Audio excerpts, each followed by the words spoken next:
let's talk about countries taking on their own autonomy. You are on African soil, not for the first time, but this would be a good moment to ask about one of the countries that has taken its own autonomy, and that's Burkina Faso. Yeah. Your remarks recently at the Senate seem to suggest that he's diverting, General Traore, is diverting its 4 billion gold reserves to sustain his military rule rather than for public welfare. These remarks sparked widespread condemnation across the continent. What did he mean by that statement? U.S. General Langley landed in Kenya expecting applause, but left facing a storm and insults. General Langley, head of AFRICOM, was confronted by a bold African journalist who exposed something deeper than military talk. But how did he manage to answer her questions? Let's find out.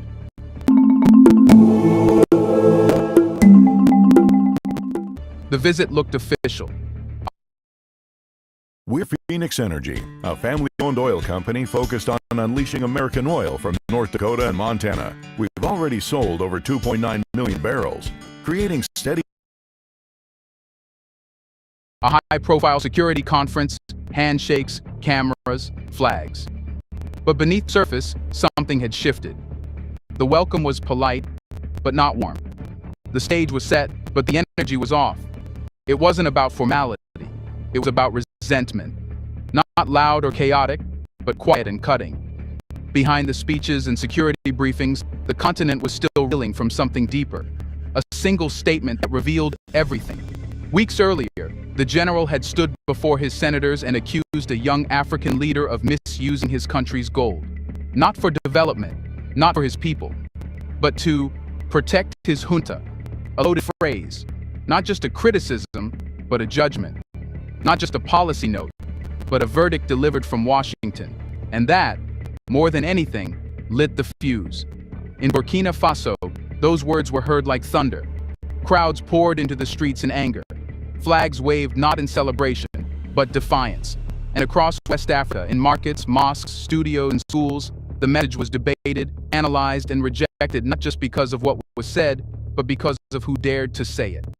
Once again, an African decision on gold, on security, on sovereignty, was being dissected in foreign chambers, under foreign lights, by a foreign voice. So when that same voice arrived in East Africa, it didn't land cleanly. The continent was still watching. The wounds were still fresh, and the irony was sharp. A general claiming to fight for Africa's stability had now become a symbol of its foreign dependency. This wasn't about one man or one country. This was about something larger, a continent demanding to choose its future without being corrected, scolded, or disciplined by outside powers. The days of soft-spoken submission are fading. In their place is something far more dangerous to the old world order: confidence. The general may have arrived to discuss security, but security wasn't the real subject anymore. The real question was power. Who holds it? Who speaks it? And who decides when it's used? His very presence forced those questions into the open, and nobody, not even he, could control how they would be answered. What was once viewed as a partnership now looked like oversight. What was once called cooperation now sounded like command. And the longer he stood under the lights, the more the gap widened between the words he came to speak and the truth the continent was already feeling. No one needed to yell. The silence said it all. Africa heard what was said in Washington. And now, face to face, it was ready to respond. Not with bullets or anger, but with the sharpest weapon of all: accountability. The storm had arrived, and the man at the center of it had only just begun to feel the lightning. General Langley had barely settled into his seat before the questions began slicing through diplomatic pleasantries. With his reputation already under fire across West Africa, he tried to do what military men rarely do in public: retreat. But unlike a battlefield maneuver, this retreat was verbal, and it only made things worse. As soon as the journalist pressed him his Burkina Faso remarks, Langley shifted his tone. No longer was he speaking from a position of command. Now he was on the defensive, emphasizing that his comments were taken out of context. He insisted that he respected Burkina Faso's sovereignty.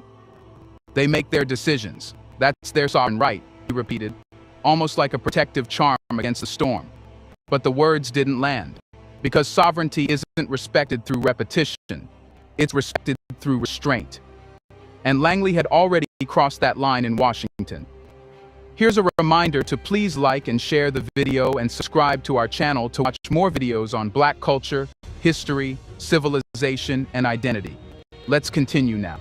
Let me speak to Burkina Faso's sovereignty. They maintain their sovereignty. They make their decisions how they use their resources.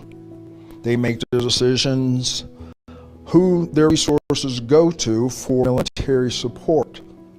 That's their sovereign right. But my cautionary tale was just from a military perspective. That was a Senate Armed Services Committee asking me a direct question. Burkina Faso, a lot of great things going on to progress them forward, okay? But then when you look at the military part of it, knowing that that's the epicenter of global terrorism,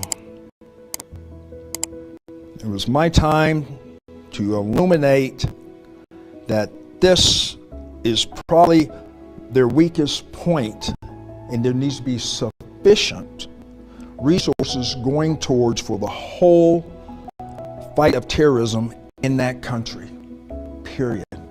They make their decisions though. That's their sovereignty, their sovereign right to make their decisions what is appropriate, what's not.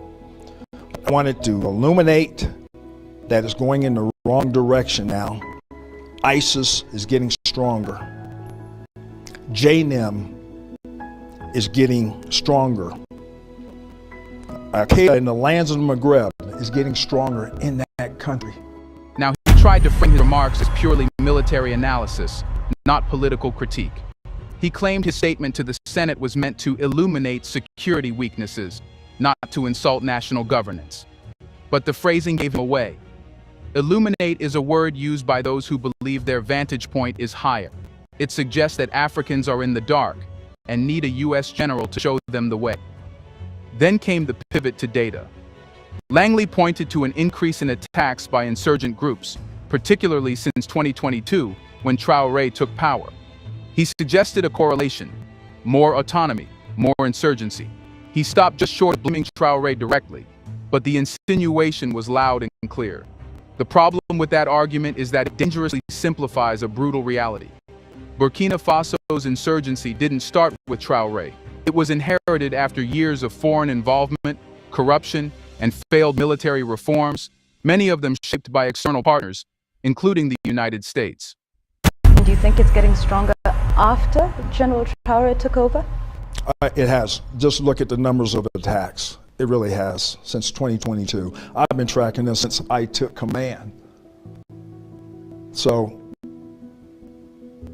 no ill will towards him, but the decisions is their own.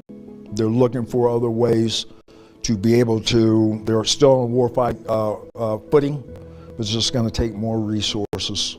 So you stand by that statement? Because there's been pressure on you to walk those statements back. That's my statement. That's my assessment. That is getting worse. More needs to be done for not just local, but whole of country, because of these violent extremist organizations are seeking revenue, they're seeking resources, they're seeking recruiting from the Burkinabe people, and they're seeking refuge within their country. Your car insurance company hopes that you never find this site, but now you can stick it to them. Listen, your car insurance company might charge you more because of things you can't control, like your age, gender, or other sensitive personal info. Want to hear the crazy part? Some of these practices aren't even legal in all 50 states. Here's how to see if you're being overcharged. Click the link below and enter in your zip code and car info, things which should be used to calculate your rate. It only takes 2 minutes to check for better options, and look, you owe it to yourself to be treated fairly. It's possible to save hundreds, maybe even thousands a year, just like me. Remember, you deserve to have a good rate. Plus, it only takes 2 minutes, and you can save a ton. Just click the link below, answer a few questions, and let Finance Buzz track down better insurance options for you.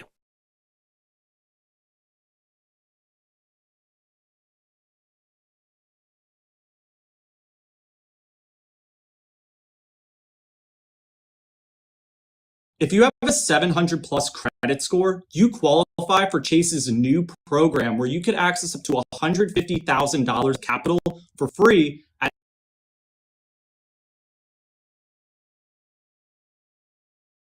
That threatens their sovereignty.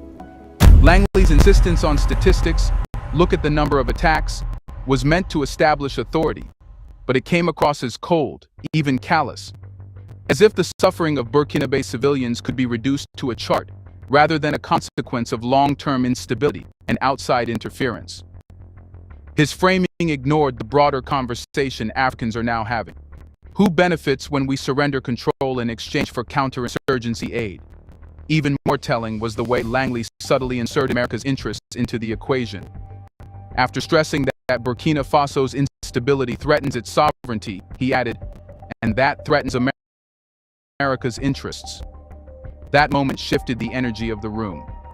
It was no longer just a conversation about African security. It was an admission that the U.S. views Africa not just as a partner, but as a strategic buffer zone. This is where Langley began to stumble. He was trying to walk back his earlier comments while making new ones that dug an even deeper trench. You cannot say, in the same breath, that you respect a nation's decisions and imply those decisions are endangering global stability. That's not respect, it's surveillance. Throughout the exchange, the journalist kept the pressure steady, never letting Langley slip into vague generalities. When asked if he stood by his controversial statement, Langley didn't blink. That's my statement. That's my assessment. It was meant to sound firm. Instead, it confirmed what many feared. The general wasn't sorry for what he said. He was only sorry that Africans heard it. In trying to clarify, Langley had done the opposite. His attempts to reposition his remarks as tactical insight exposed the uncomfortable truth that AFRICOM's presence is still rooted in the belief that Africa's sovereignty is conditional. Conditional on cooperation, conditional on alignment, conditional on obedience. And that threatens America's interest? Say again? Does that then threaten America's interests? Yes, thank you for asking that. Because especially ISIS, and of course in East Africa is inextricably linked all the way to ISIS West Africa, ISIS Sahel. And there's going to be probably a move afoot for them to move and seek refuge within the line. So we have shared objectives, and we offer to work together with the Burkina government and border countries. Mali, Niger, coastal West Africa countries, collective, because here's what these organizations do. Here's what these terrorist organizations do. They seek refuge in the seams or the borders of these countries and lets them thrive and grow, and lets them recruit, gain resources to carry on their illicit and nefarious activities against the populations of those people. By this point in the interview, General Langley's attempt to walk back his Senate remarks had unraveled into something far more revealing. What began as a defense of AFRICOM's intentions quickly morphed into a confession. Sovereignty isn't the issue. Independent sovereignty is. When the journalist asked if the growing instability in Burkina Faso threatens American interests, Langley didn't hesitate. Yes. That single word shattered any illusion of neutrality. The conversation was no longer about Burkina Faso's internal struggles,